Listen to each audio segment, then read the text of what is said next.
So what I want to get back to is where Adams came up with this idea that, well, let's get out of Europe and let's not worry about the Far East. Let's run our own show. And what happened there was that he eventually triumphed with that approach. Now, the big game starts May 30th of 1794. He was appointed minister residence to the Netherlands. So he goes over there, and it really does more than just establish a listening post. Really, in 1794, we were brand new nation. Nobody really cared about the United States. Well, who are you? What are you doing? John Adams, at some point around this time, indicated to John Quincy that he ought to think about getting a wife. So John Quincy went to London and got a wife. And then she joined him in his mission to Prussia, which, as you know, eventually became Germany. Adams spent an awful lot of time in Europe. And one of the people that he spent a lot of time with was Thomas Jefferson. Jefferson was an ambassador over there. And let's see, he was Secretary of State for Washington? I think it was Washington. Then from 1812 to 1814, Adams became the U.S. ambassador to Russia. And of course, he was over there at that time when we were involved with, once again, with our British friends in the War of 1812. So that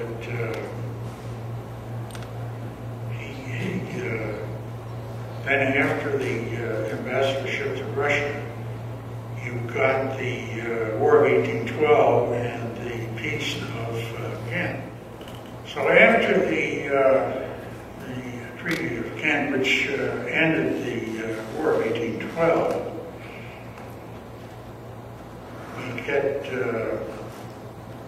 he's back in England as our minister to Great Britain. And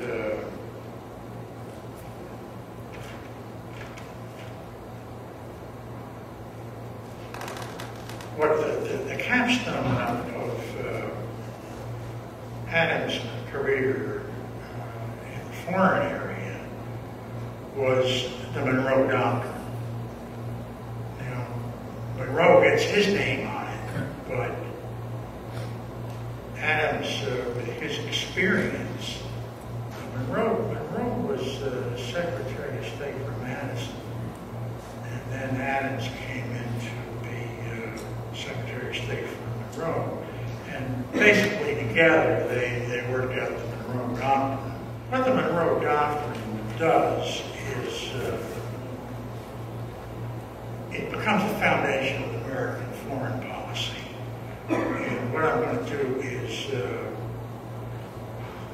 read for you through the items. There are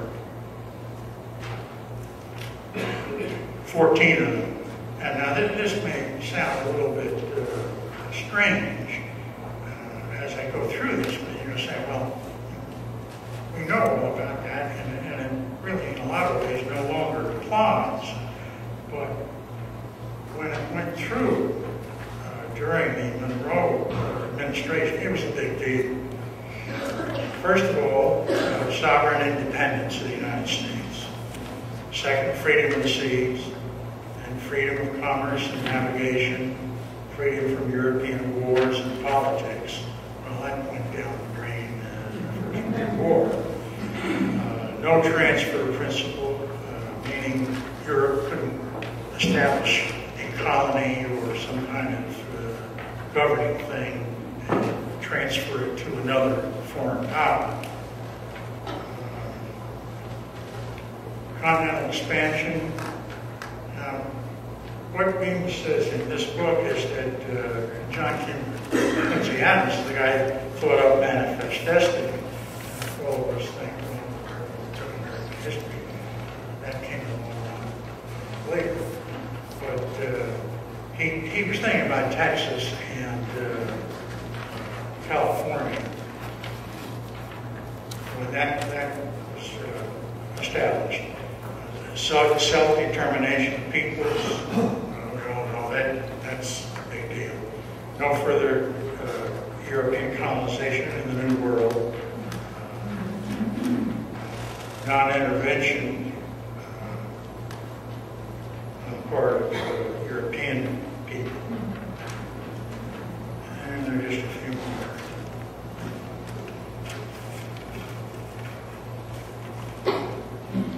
Right of expatriation and naturalization and against the wrong of impressment. That's when World Navy people came over and took American ships and claimed that they were getting seamen that had deserted the British Navy and just bringing them back to serve in the Royal Navy. Suppression of the African slave trade, Pan-Americanism, American treaty structure, which was really not too much done with that, and international arbitration on boundary matters, and also the final thing was anti-imperialism. One of the really interesting things about our friend John Quincy was that when Texas came up to get in the Union, the reason that Adams voted against the admission of Texas was that he felt, it would give 2 more Southern senators. Texas would come in as a slave state. And it was so big that maybe there would be 2 or 3 Texas states coming in the Union with different names, but that was why he voted against it. And of course, my close friends in Texas, I can't hold that against John Q. So this is basically what I want to say about him. That and he was successful. Now, what happened, as we all know, that after the first thing comes, the Spanish-American War. And, we finally have a Navy that takes care of the Spanish end of it. And of course, right after that, and that establishes America as a world power. And then, of course, we get World War I, and we had to go back and finish the job in World War II.